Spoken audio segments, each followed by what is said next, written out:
भीष्म बाणों के सया में पड़े हैं, ना जोर से थोड़ा सा सांस लेते हैं जोर से तो उनको कष्ट होता था, चीख निकल जाता था, करवट ले नहीं पाते थे। बैठना तो दूर है, ना बैठ सकते, ना खड़े हो सकते, ना चल सकते, करवट ले नहीं सकते, और ऐसे ही पड़े हैं। और उसी स्थिति में धर्मराज युधिष्ठिर पहुंचे, भीष्म के चरण में जाकर के प्रणाम किए। चारों तरफ ऋषि मुनि देवता सब खड़े हैं। पितामह भीष्म के चरण में युधिष्ठिर महाराज बोल करके प्रणाम किए। जब पितामह भीष्म के चरण में कुंती पुत्र युधिष्ठिर का प्रणाम स्वीकार हो, पितामह भीष्म युधिष्ठिर को देख करके रोने लगे और बोले, पुत्र आप हस्तिनापुर के राजा हैं, जिस राजा का मैं हरदम सुरक्षा किया हूं वो मेरे चरण में बैठा है, ये मेरे लिए अच्छा नहीं है। पुत्र मेरे सिर की तरफ बैठो। उसके बाद में युधिष्ठिर महाराज कपड़ा से भीष्म के आंसू को साफ किए। उसके बाद भीम प्रणाम किया, फिर अर्जुन प्रणाम करके रोने लगे। जब मैं इन्हीं हाथों में अपने पितामह भीष्म को मारा, फिर भी मेरे पितामह युद्ध के मैदान में मुझे बार बार आशीर्वाद देते थे, अर्जुन तेरा विजय हो, पुत्र अर्जुन तेरा विजय हो, ये मुझे आशीर्वाद देते थे। मैं जब छोटा था पितामह भीष्म के गोदी में बैठ करके उनके हाथ में भोजन करता था, उनके दाढ़ी मुझको पकड़ करके खींचता था, और आज वही अर्जुन में इन हाथों से मारा। उसके बाद में नकुल सहदेव प्रणाम किए, उसके बाद में कुंती प्रणाम की, उसके बाद में द्रौपदी प्रणाम की।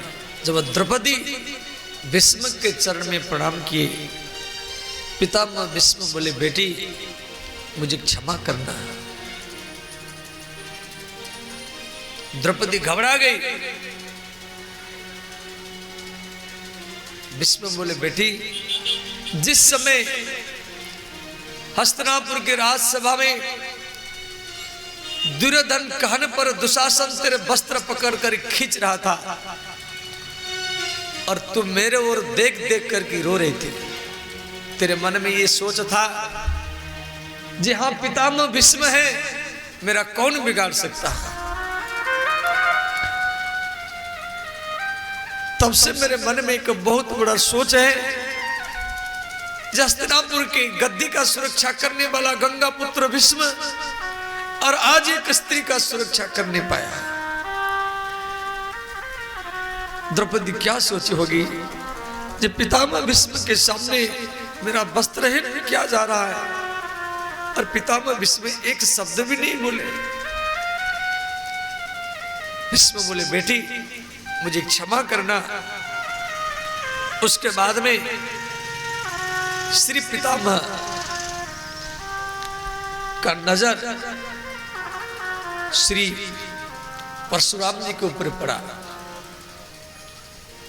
पृथ्वी दिग्विजयी भगवान परशुराम वो भी भीष्म के मृत्यु को देखने के लिए वहां पर आए हैं। जब भीष्म का नजर परशुराम जी के ऊपर पड़ा, जो मुझे अस्त्र विद्या सिखाया, जो ब्रह्मास्त्र, पाशुपत अस्त्र, नारायण अस्त्र, इंद्र अस्त्र, पर्जन्य अस्त्र, वायु अस्त्र, सूर्य अस्त्र, चंद्र अस्त्र, सब कुछ मुझे सिखाया।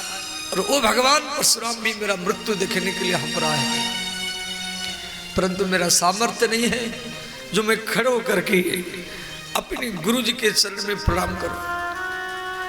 अब लेटे लेटे मुझे प्रणाम करना पड़ेगा। तो भीष्म मानसिक अपने मन में प्रणाम किए। परशुराम जी समझ गए कि भीष्म मुझे प्रणाम कर रहा है। वहां पर भगवान वेद व्यास जो भागवत लिखे वो भी वहां पर खड़े हैं। व्यास जी को भीष्म प्रणाम किए और बोले, व्यास अब मैं शरीर को छोड़ूंगा। वहां पर भगवान कृष्ण भी खड़े हैं। भगवान कृष्ण बोले, गंगा पुत्र धर्मराज युधिष्ठिर को कुछ समझाओ।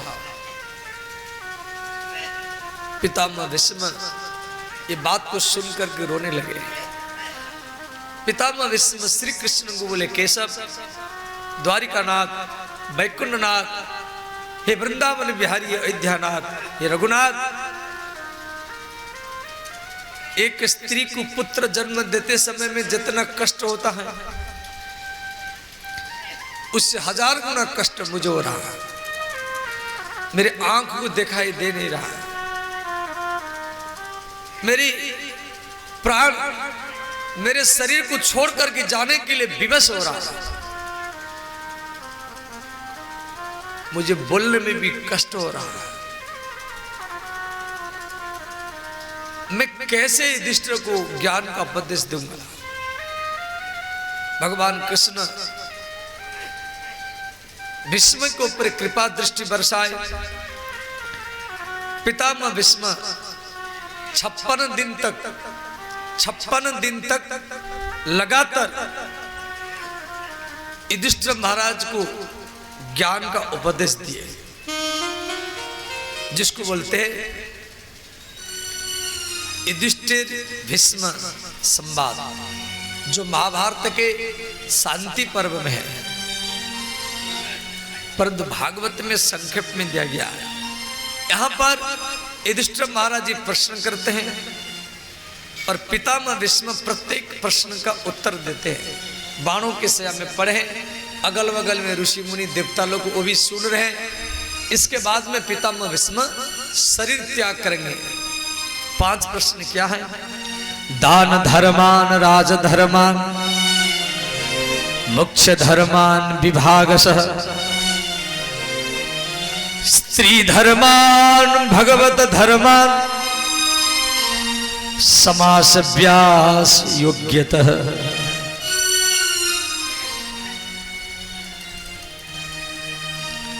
ये 5 प्रश्न क्या हैं? आप ध्यान देकर सुने, आपके जीवन में बहुत लाभ देगा। पहला प्रश्न है, ये दान धर्म क्या है? देखो,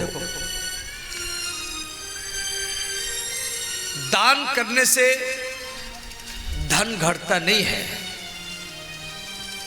दान करने से धन बढ़ता है। धन की 3 गति है, माने धन आपके पास से जो भी धन है वो 3 तरीका से आपके हाथ से निकल जाएगा। 3 तरीका क्या है? उत्तम, मध्यम, अधम। उत्तम गति क्या है?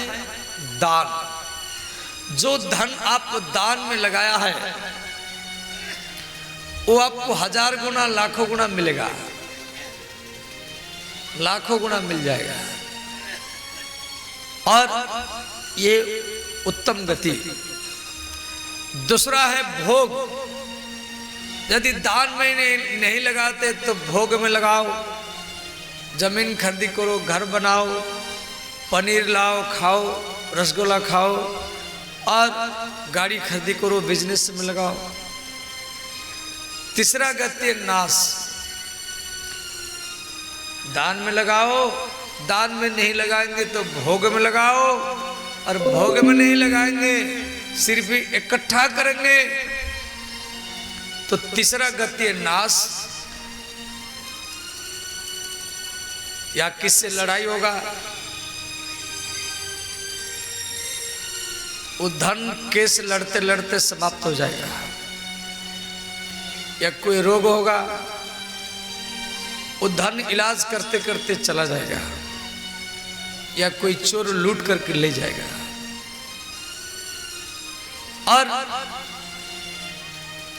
भाई जो डॉक्टर है या कोई वकील है, वो तो भी भगवान का भजन करते हैं। वकील का सोच क्या रहता है, आज कोई झगड़ा हो या कोई मर्डर केस हो मेरे पास आ जाए। डॉक्टर का मन में सोच रहा था कोई बीमार पड़े वो मेरे पास में आए, तो उसकी तो इच्छा भी पूर्ति होना चाहिए।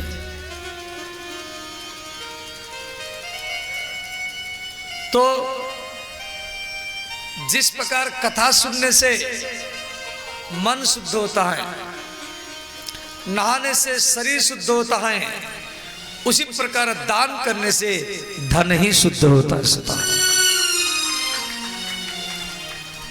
इतिहास में बहुत बड़े बड़े दानी हुए, महाराज कर्ण, महाराज बलि, महाराज हरिश्चंद्र, महाराज शिवी, जो दान के कारण इतिहास में अमर है। आप उनकी बात छोड़िए, ये टाटा है, बिरला है, डालमिया है, मोदी है, जिंदल है, जितना बड़े बड़े धनवान, टाटा सबसे बड़ा धनवान है। एयरलाइंस, बड़े बड़े ट्रक, गाड़ी फाड़ी सब टाटा का। टाटा पहले मक्का बेचता था, झारखंड का था जामशेद टाटा, परंतु आज इतना संपत्ति है जो भारत को संपूर्ण अकेला ही खरीदी कर सकता है। क्यों ना उस समय सरदार वल्लभ भाई पटेल, जवाहरलाल नेहरू, महात्मा गांधी जहां भी शिविर लगाते थे, शिविर में जितना भी भीड़, सबका भोजन व्यवस्था टाटा ही करता था, टेंट व्यवस्था टाटा ही करता था, उसका लाभ उसको मिला। और बिरला को देखिए, जितना बड़े बड़े मंदिर है, पटना में बिरला मंदिर है, कृष्ण जन्मभूमि, कृष्ण जन्मभूमि उसको बिरला नहीं बनाया। दिल्ली में बिरला मंदिर है, बेंगलोर में बिरला मंदिर है, बम्बे में बिरला मंदिर है, जितना बड़े बड़े, उसमें लक्ष्मी नारायण मूर्ति है, परंतु कोई लक्ष्मी नारायण मंदिर नहीं बोलता, सब बोलता बिरला मंदिर। क्यों? वो इतना मंदिर बनाया है, सब बड़ा बड़ा मंदिर बिरला नहीं बनाया है, और उनका लाभ उनको मिला। तो दान धर्मान राज धर्मान। दूसरा प्रश्न है राजधर्म क्या है? देखो, पितामह भीष्म कह रहे हैं युधिष्ठिर को, पुत्र, राजा जो होता है वो समाज का होता है। राजा के अंदर में यदि सोच आएगा मैं स्त्री का हूं, मैं बच्चों का हूं, मैं परिवार वालों का हूं, मैं रिश्तेदार वालों का हूं, तो वो राजा निष्पक्ष विचार कर नहीं पाएगा, वो राजनीति में बढ़ नहीं पाएगा। जिसके अंदर में ये सोच आ जाए मैं स्त्री का नहीं हूं, मैं पति का नहीं हूं, मैं बच्चों का नहीं हूं, मैं परिवार का नहीं हूं, मैं घर वालों का नहीं हूं, मैं रिश्तेदार वालों का नहीं हूं, मैं गांव का हूं, देश का हूं, समाज का हूं, और वही राजा देश को राम राज्य ही बना सकता है। और ऐसा राजा राम है। पितामह भीष्म कह रहे पुत्र, ऐसा राजा राम है। यदि राम को मालूम है, रावण को मारने के बाद में राम सीता से अग्नि परीक्षा लिए, माता सीता अग्नि में प्रवेश किया, आग में। सीता माता जो कपड़ा पहन रखी थी, कपड़ा, वो कपड़ा की एक धागा आग में नहीं जला, बाल भी एक नहीं जला। माता सीता कैसे जलेगी? देवता लोग फूल बारिश किए, सीता के अंदर में कोई भी कलंक नहीं है। ये राम जी देखे हैं, फिर भी अयोध्या के कुछ लोग सीता के चरित्र में संशय किया। अकीर्तितस्य गीयते लोके भूतस्य कस्यचित्। भगवान राम लक्ष्मण के द्वारा माता सीता को अयोध्या से अलग किए, यदि सब कुछ जानने पर भी। क्यों? राजधर्म है। भगवान राम लक्ष्मण को बोले, भैया लक्ष्मण, समाज में जिसकी निंदा होती है वो निंदा का शब्द जब तक चलता रहेगा व्यक्ति तब तक नरक में रहेगा, और समाज में जिसकी प्रतिष्ठा होती है, सम्मान होती है, वो सम्मान जब तक चलता रहेगा व्यक्ति तब तक वैकुंठ लोक में ही वास करेगा। इसीलिए भगवान राम जान करके राजधर्म निभाए और अपनी पत्नी को लक्ष्मण के द्वारा रघुकुल रीति सदा चली आई, रघुकुल रीति सदा चली आई, रघुकुल रीति सदा चली आई, रघुकुल रीति सदा चली आई, प्राण जाए पर वचन न जाए, प्राण जाए पर वचन न जाए, मंगल भवन अमंगल हारी, मंगल भवन अमंगल हारी, द्रवहु दशरथ अजीर बिहार, तब हो सुदशरथ अजीर बिहारी।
तीसरा प्रश्न है, एक स्त्री का क्या धर्म है?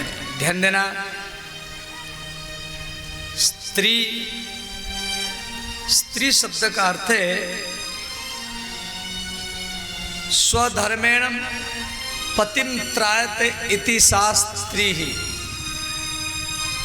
जो अपनी धर्म में रह करके पति का रक्षा करे उसको स्त्री कहा जाता है। और पत्नी किसको बोलते हैं? जो पति को पतन से बचा दे, वैकुंठ लोक तक ले जाए, वो पत्नी है।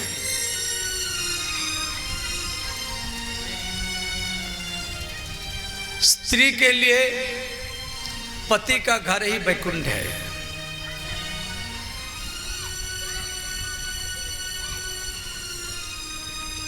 पति को प्रसन्न करना स्त्री का ही धर्म है। पति कैसा हो, लंगड़ा हो, गूंगा हो, काला हो, गोरा हो, छोटा हो, बड़ा हो, या धनहीन हो, विकलांग हो, गूंगा हो, जिसके हाथ पकड़ कर के विवाह मंडप में आप शादी किया, उसी पति का साथ देना स्त्री का ही धर्म है। स्त्री पति को छोड़ करके कहां भी रहेगी, उसको दोष माना जाएगा, गलत माना जाएगा। जाए तो जो 2-4 दिन के लिए जा सकती है। और पति का क्या धर्म है? पति का धर्म है जो स्त्री माता पिता को, भाई को, गांव को छोड़ करके, गोत्रों को छोड़ करके आपके पास रहती है, आपको खिलाती है, पिलाती है, सेवा करती है, आपके संतान को जन्म देती हैं। पति का भी कर्तव्य है स्त्री को अपने शरीर का अर्धांगिनी मानना, उसका इज्जत करना, सम्मान करना। जिस परिवार में पुरुष स्त्री के केस पकड़ करके, साड़ी पकड़ करके, हाथ पकड़ करके, हाथ से, लात से, डंडा से पीटता है, मारता है, बेइज्जत करता है, वो परिवार में दरिद्रता आती है, गरीबी आती है। और जिस परिवार में स्त्रियों का इज्जत होता है, सम्मान होता है, कभी नया कपड़ा दे करके उनको खुश किया जाता है, वहीं पर लक्ष्मी आकर के निवास करती है और धन बढ़ता रहता है। परिवार में पति पत्नी कभी भी बच्चों के सामने लड़ना नहीं चाहिए। यदि पति पत्नी बच्चों के सामने लड़ेंगे, बच्चे में भी संस्कार पड़ जाएगा। और मान लो पति पत्नी में लड़ाई हो भी जाता है तो अगल बगल में शिकायत भी करना नहीं चाहिए। अगल बगल में शिकायत करेंगे, पड़ोसी हंसेगा। पति क्रोध करे, पति क्रोध करता है तो स्त्री को थोड़ा शांत रहना है। यदि स्त्री क्रोध करती है, स्त्री लड़ती है, तो पति को भी थोड़ा शांत रहना है। बस लड़ाई बंद। ये तो नहीं जो व्यक्ति 24 घंटा लड़ेगा, अरे कुछ समय लड़ेगा उसके बाद शांत हो जाएगा। जब तक आपका पति क्रोध नहीं छोड़ता है तब तक आप अपनी शांति को नहीं छोड़ना है। देखेगा, देखा जाएगा क्रोध जीतेगा या शांति जीतेगा। और पति पत्नी में मान लो क्रोध हो, लड़ाई हो भी जाता है तो अगल बगल में शिकायत नहीं करना है। तो समझ जाना, मान लो कभी लड़ाई हो जाता है तो समझना कुछ समय के बाद में प्रेम ज्यादा बढ़ जाएगा। क्यों? प्रेम 2 प्रकार के होते हैं, संजोग वियोग, संजोग वियोग, संजोग वियोग। संजोग प्रेम और वियोग प्रेम। थोड़ी देर के लिए बोला चले बंद हो गया, पर समझना अगला दिन या 2 दिन के बाद में और ज्यादा प्रेम बढ़ेगा। इसलिए अगल बगल में शिकायत नहीं करना है, सहन करना है। अब पति जब आपके पास रहता है, स्त्री जब आपके पास रहती है तो प्रेम आपके साथ करता है, प्रेम आपके साथ करती है, तो क्या लड़ने के लिए दूसरे के पास जाएगा? भाई जिसके पास प्रेम किया जाता है उसके साथ क्रोध भी, लड़ाई भी किया जाता है। तो इसीलिए वैकुंठ में भी लड़ाई होती है। भगवान महादेव भी पार्वती से लड़े, माता पार्वती पिहर घर गई है। इसीलिए मन में कभी, अब भागवत में एक अध्याय भी है, भगवान कृष्ण भी रुक्मिणी से लड़े, आगे आप सुनेंगे। इसीलिए लड़ाई तो हर जगह में होता है, वैकुंठ में भी होता है। इसलिए तो भगवान जय विजय आकर के रावण को मकर्ण बने। लड़ाई हुआ वैकुंठ में और पृथ्वी पर रावण को मकर्ण बने। इसीलिए आप देख रहे हैं तो पार्लियामेंट में कई दिनों से तो आप देख रहे हैं अखबार में सरकार विरोधी दल कैसे ही लड़ते, पूरा 11 दिन लड़ते हुए चले गए समय। जब इतना बड़े बड़े बुद्धिजीवी पार्लियामेंट में बैठ के लड़ते हैं। भागवत में भी हरिहर युद्ध है, कृष्ण और शिव में लड़ाई हुआ। तो इसीलिए मान लो लड़ाई हो जाता है तो मन में अभाव नहीं करना है, मन में गांठ नहीं बनाना है, मन को सरल बनाना है, अगल बगल में शिकायत नहीं करना है, प्रेम बढ़ेगा। ये मन में सोच लेना है, निश्चित कुछ समय के बाद में प्रेम बढ़ जाएगा। संसार है, परिवार में 3 भाई हैं, परिवार को वैकुंठ बनाना है, वैकुंठ नहीं जाना है। परिवार में 3 भाई हैं, सबके 2-2 बच्चे हैं। कभी भी लड्डू लाते हैं तो अपने बच्चों को पहले नहीं देना है, पहले भाई के बच्चों को देना है, बहन के बच्चों को देना है, उसके बाद में अपने बच्चों को देना है। कभी कपड़ा लाते हैं तो अपनी स्त्री को पहले नहीं देना है, पहले भाई को, भाई के पत्नी को या बहन को, उसके बाद में अपनी पत्नी को देना है। यदि पहले आप अपनी पत्नी को देंगे, बाद में भाभी को देंगे या बहन को देंगे, कितना भी अच्छा कपड़ा दो वो मन में संशय करेगी, ये जो अच्छा कपड़ा है अपनी स्त्री को दिया, जो रह गया हमको लग दिया। परिवार में सास बहू है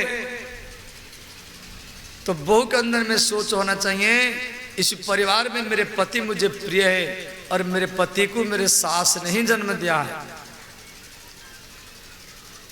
और सास के अंदर में सोच होना चाहिए, आज मैं बूढ़ी हूं, कल मर जाऊंगी और इस घर के मालकिन मेरे बहू ही बनेगी, इसलिए बहू प्रति बेटी का भाव रखे। कोई भी बूढ़ी माता जितना बेटी को प्रेम करती हैं इतना बहू को भी प्रेम करना चाहिए। आप अपनी बेटी को जो भी दो, रुपया दो, कपड़ा दो, मिठाई दो, बहू से छुपा छुपा करके मत दो। यदि बहू से छुपा छुपा करके आप अपनी बेटी को देंगे, आपके मरने के बाद में आपका पुतोहू आपके बेटी को नहीं देगी। आप जीवित अवस्था में जो भी अपनी बेटी को दे, अपनी पुतोहू के हाथ से दे। इससे क्या होगा, आज आप बूढ़ी है, कल मर जाएगी। आपके मरने के बाद में भी आपकी बहू, आपकी पुतोहू मन में सोचेगी, मेरे सास मेरे ननंद को देती थी, अब तो सास चली गई, अब मुझे अपनी ननंद को जिंदगी भरी देना ही पड़ेगा। वो देती रहेगी। जब भी ननंद आएगी उसको कपड़ा से, रुपया से, मिठाई से भरपूर खुश करके भेजेगी। और जब भाई अपनी बहन को खुश करके भेजता है, कभी बहन घर में आ जाए और भाई भाभी उसको खुश करके उनके पिहर घर यदि भेजते, उससे लक्ष्मी बढ़ती है, उससे धन बढ़ता है। अब देखना, जिनके घर में बहन बेटी पिहर घर से खुश होकर के जाते हैं, जब भी आते हैं वहाँ धन स्वतः बढ़ता रहता है, वही लक्ष्मी आकर के निवास करती है। इसीलिए इस प्रकार परिवार में एक समन्वय, सद्भाव, समभाव बना करके रखे। अपना गलती ढूंढे, दूसरे का गलती नहीं। दूसरे की गलती ढूंढेंगे मन में अशांति आएगा, टेंशन आएगा, और अपना गलती ढूंढेंगे मन में शांति पैदा होगा। If want a peace, do not see the faults of any creatures, even if insects. Swami Vivekananda. Shri भगवत धर्मान। चौथा प्रश्न है, एक भक्त का क्या धर्म है? ध्यान देना, भगवान के भक्त जो होते हैं वो 3 प्रकार के होते हैं, साधारण, मध्यम और उत्तम। साधारण भक्त वो होता है जो केवल मंदिर में प्रणाम करता है, और मध्यम भक्त वो होता है जो मंदिर में और संत में दोनों में भगवान को दिखता है, और उत्तम कोटि का भक्त वो होता है जो सब में भगवान को दिखता है। सब में भगवान को देखना, इस प्रकार पितामह भीष्म युधिष्ठिर को एक ज्ञान का उपदेश दिए। 5वां प्रश्न, मुख्य धर्म क्या है? उपदेश देने के बाद में श्री पितामह भीष्म अब 9 श्लोक में स्तुति किए। स्वनिगम पहाय मत प्रतिज्ञा ऋतम अधिकर्तुम अबप्लुतो रथस्य। पितामह भीष्म कथा तो बहुत लंबा है। जब 8 दिन युद्ध कर लिए थे, एक बार दुर्योधन आकर के कहा जी पितामह, यदि आप चाहेंगे 1 दिन में पांडवों को मार सकते हैं, परंतु आपका मन तो पांडवों के ऊपर है, इसलिए आप उनको मारते नहीं हैं। तो पितामह भीष्म की बात चुप गया। तो पितामह भीष्म इतना भयंकर युद्ध किए, अर्जुन भीम नकुल सहदेव सब भयभीत होकर के और कांपने लगे। अर्जुन का कवच टूट गया, धनुष टूट गया, अर्जुन रथ से नीचे गिर गए। गिरे हुए अर्जुन को देखकर के भगवान कृष्ण को क्रोध आया। भगवान पितामह भीष्म को मारने के लिए रथ की पहिया धृत रथ चरणम चक्र के समान घुमाए। पितामह भीष्म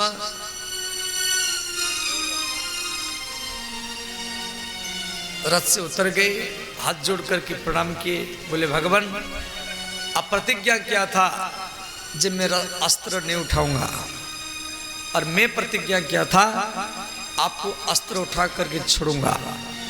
भगवान मेरे प्रतिज्ञा को पूर्ण करने के लिए आप अपनी प्रतिज्ञा तोड़ दिया, यही आपका धर्म है। बोले श्री भक्त वत्सल भगवान की जय। ये बात को यहाँ पर पितामह भीष्म करे स्वनिगम पहाय मत प्रतिज्ञा अधिकर्तुम अबप्लुतो रथस्य। इस प्रकार श्री पितामह भीष्म जब ये 10 दिन तक लगातार युद्ध किए थे,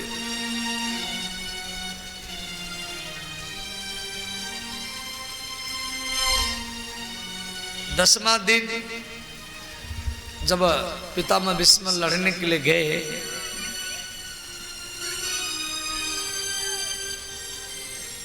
तो ये दुर्योधन के सामने प्रतिज्ञा की आज मैं पांडवों को समाप्त कर दूंगा। तो 5 बाण निकाल करके रखे। इधर भगवान कृष्ण पांडवों को बोले पांडव सावधान, भीष्म की प्रतिज्ञा है आज पांडवों को समाप्त करना है, और 5 बाण निकाल करके रखे हैं, इसीलिए आज कोई भी पांडवों के सामने नहीं जाएगा। तो भगवान बोले एक काम करो, श्रीखंडी को सेनापति बनाओ। ये जो श्रीखंडी है ये पिछले जन्म में अंबालिका थी। अंबालिका, अंबा, अंबिका, अंबालिका, ये काशी के 3 कन्या है, जिनको भीष्म जब युवक थे सारा राजा महाराजा को हरा करके इन 3 कन्या को हस्तिनापुर ले गए थे। अंबा अंबिका का विवाह चित्रवीर्य विचित्रवीर्य के साथ कराए थे। अंबालिका बोली आप मेरे साथ शादी कीजिए, भीष्म मना किए। भीष्म बोले हम अपने पिता को वचन दिए शादी नहीं करेंगे। अंबालिका जाकर के भगवान परशुराम जी के पास शिकायत किया, जब आपका शिष्य भीष्म मुझे ले आया और मेरे साथ शादी नहीं कर रहा है। पितामह ये भगवान परशुराम भीष्म को बुलाए, बोले बेटा या तो इसके साथ शादी करना पड़ेगा या तो मेरे साथ लड़ना पड़ेगा। तो भीष्म बोले गुरुजी मैं तो पिता को वचन दिया हूँ, मैं शादी नहीं करूँगा, आपसे मैं लड़ सकता हूँ। तो भीष्म और भगवान परशुराम दोनों में 23 दिन तक लगातार युद्ध हुआ। कथा बहुत लंबा है, मैं संक्षेप में बोल रहा हूँ। अंत में भगवान परशुराम हारे। अब अंबालिका मन ने विचार की जिसका गुरु हारा है फिर इसको कौन जीत सकता है। फिर वही अंबालिका तपस्या की, जो अगले जन्म में श्रीखंडी के रूप में जन्म लिया, जो भीष्म की मृत्यु का कारण बना। और ये बात भगवान कृष्ण को मालूम था। भगवान कृष्ण ने क्या किए, पांडवों को बोले, पांडवों श्रीखंडी को सेनापति बनाओ। श्रीखंडी आगे आगे, उनके पीछे अर्जुन। अब इधर पितामह भीष्म कुरुक्षेत्र के मैदान में रथ में बैठे हैं। जिस प्रकार एक पतिव्रता स्त्री को पति प्रिय है, गैया को हरी हरी घास प्रिय है, ब्राह्मण को निमंत्रण प्रिय है, उसी प्रकार गंगा पुत्र भीष्म को संग्राम का मैदान प्रिय है। तो पितामह भीष्म जब सामने देखे श्रीखंडी है, तो भीष्म क्या किए, उनका मन गिर गया। वो सारथी को बोले, सारथी अब रथ को घुमाओ, हमें आज युद्ध नहीं करेंगे। क्यों, श्रीखंडी जब जन्म लिया था वो स्त्री था, परंतु धीरे धीरे वो नपुंसक बन गया। और पितामह भीष्म कोई भी स्त्री को ऊपर बाण नहीं चलाएंगे। पितामह भीष्म क्या किए, अपने रथ को घुमा दिए। और इधर भगवान कृष्ण श्रीखंडी को बोले, बाण छोड़ो। श्रीखंडी ने क्या किया, बाण छोड़ा। तो श्रीखंडी का बाण भीष्म के पीठ में लगा, और पीठ में लग करके वो टूट जाता था, वो कवच भेद कर नहीं पाता था। तो भगवान कृष्ण अर्जुन को बोले, मित्र इस श्रीखंडी के जो बाणों में इतना ताकत नहीं है जो भीष्म के कवच को भेदन कर सकते, आप बाण छोड़ो। अंत में अर्जुन बाण छोड़ा और इतना बाण मारे, भीष्म के चरण से लेकर के गला तक अर्जुन बाणों से भर दिया। पितामह भीष्म के पास में वो 5 बाण अभी भी है।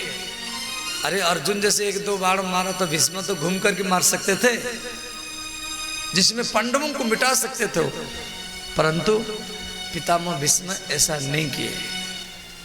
पितामह भीष्म कृष्ण की ओर देखे।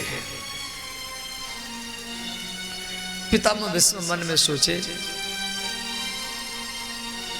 जो कृष्ण अर्जुन के रथ में बैठे हैं और अर्जुन पीछे की तरफ से मुझे बाण मार रहा है और कृष्ण रोक नहीं रहे,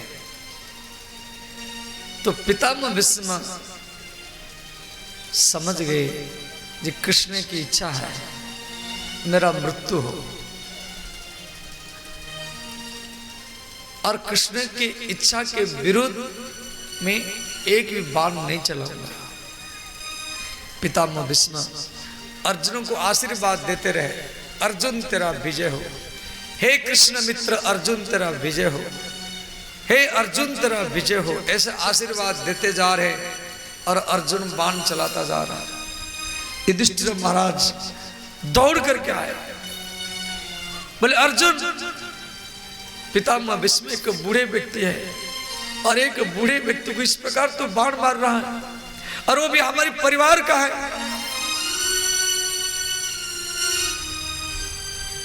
इधर पितामह भीष्म के शरीर में बाण भर चुका है। पितामह भीष्म क्या किए, रथ से नीचे गिर गए। सारा कुरुक्षेत्र के मैदान में हल्ला गुल्ला मचने लगा। सरब्रह्मो विभूषित मूर्छित्वा हरिकथा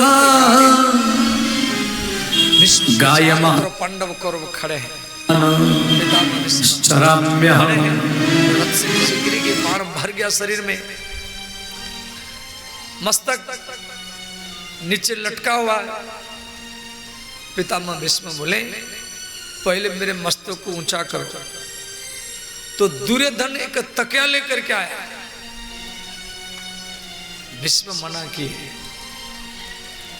भीष्म दुर्योधन को मना किए, बोले ये तकिया मैं नहीं लगाऊंगा।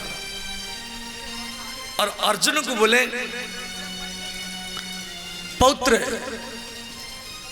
अपनी पितामह के लिए एक तकिया बनाओ। तो अर्जुन क्या किए, ऐसे 2 बाण मारे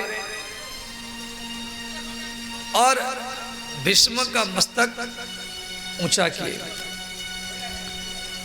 उसके बाद पितामह भीष्म बोले मुझे जल चाहिए।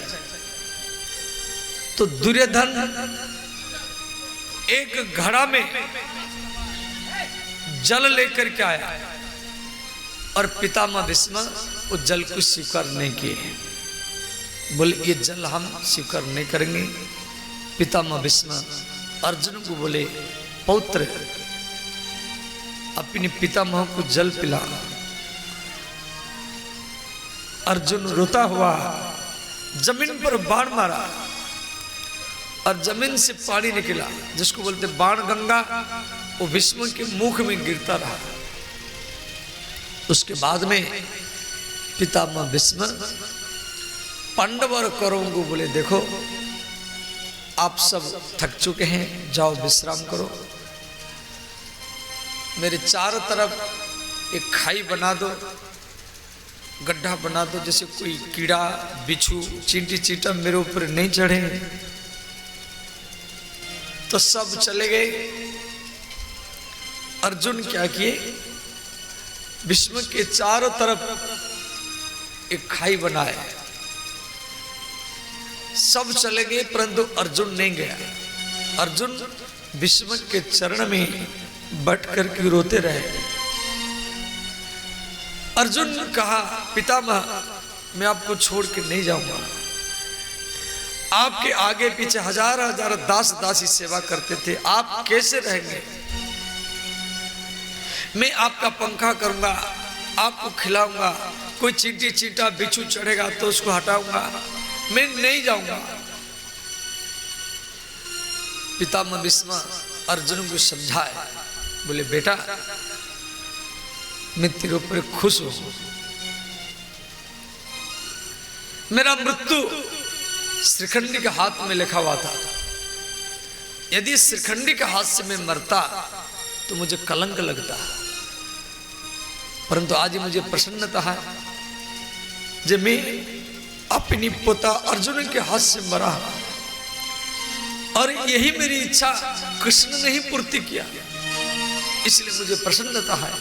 अब आप जाओ। तो अर्जुन भीष्म के चरण में प्रणाम करके चले गए। बाद में रात में कर्ण आया, क्योंकि जब तक पितामह भीष्म लड़ रहे थे तब तक कर्ण नहीं आया। कर्ण जब प्रणाम करने के लिए आया, पितामह भीष्म कर्ण को समझाए, बोले बेटा आप कुंती पुत्र है, आपके बल के सहारा लेकर के दुर्योधन महाभारत युद्ध लड़ रहा है, मैं इसलिए तुझे सुत पुत्र कह करके संबोधन करता था, जब आप दुर्योधन से हट जाए तो महाभारत युद्ध नहीं होगा। अब इस प्रकार पितामह भीष्म 56 दिन तक श्री युधिष्ठिर महाराज को ज्ञान का उपदेश दिए। उसके बाद में वो शरीर त्याग किए।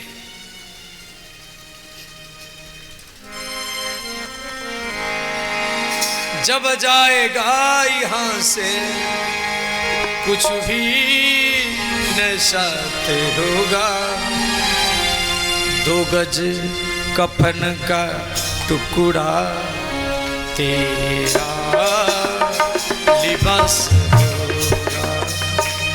जब जाएगा यहाँ से कुछ भी ना साथ होगा, 2 गज कफन का टुकड़ा तेरा लिबास होगा।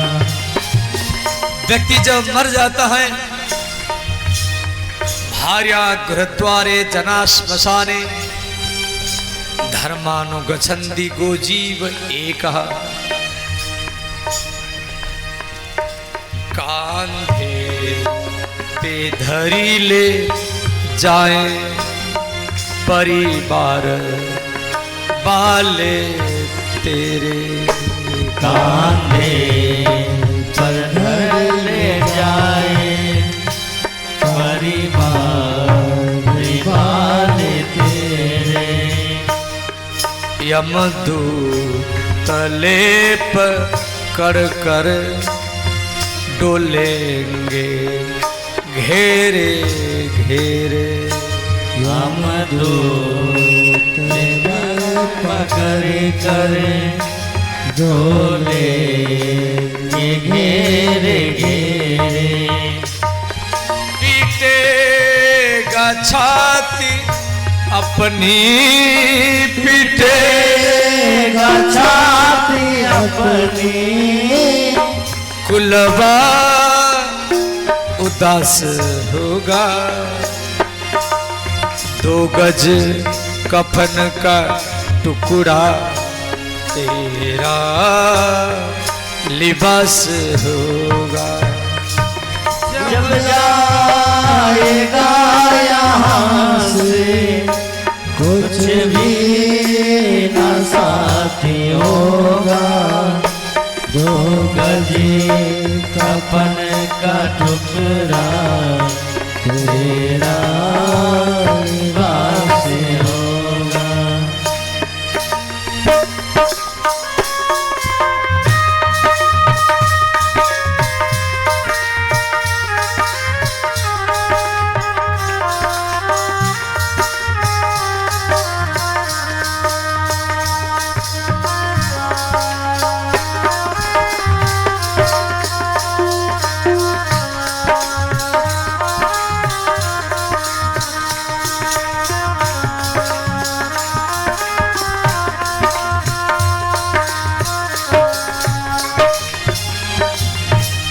कोई व्यक्ति मरने के बाद में समाज उसको ऊपर रुपया लुटाता है 1 रुपया 2 रुपया 5 रुपया की सिक्का लुटा जाता है उसके अगल बगल में रुपया पड़ा रहता है उठा नहीं पाता है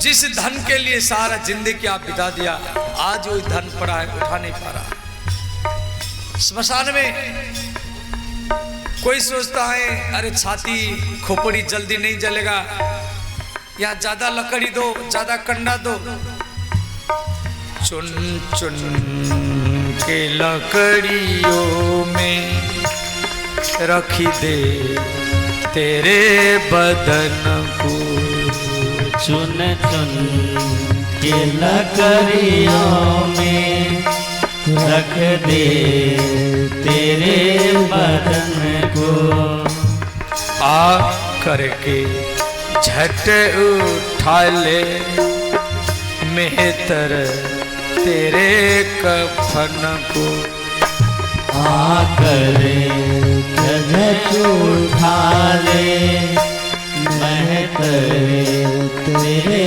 कफन को दे देगा आग तुझ में दे देगा आगे तुझे में बेटा जो खास होगा 2 गज कफन का टुकड़ा तेरा लिबास होगा जब जाएगा यहाँ से कुछ भी न साथ होगा 2 गज कफन का टुकड़ा तेरा लिबास होगा। बारिश हो रहा है तो आगे आ जाइए आप सब आगे आगे आ जाइए आगे बहुत जगह है सब आगे आइए और आगे आओ वो टीवी के अगल बगल आगे बैठो और माताओं को सब आगे भेजो टीवी के अगल बगल में सब आगे बैठो और आगे आ जाइए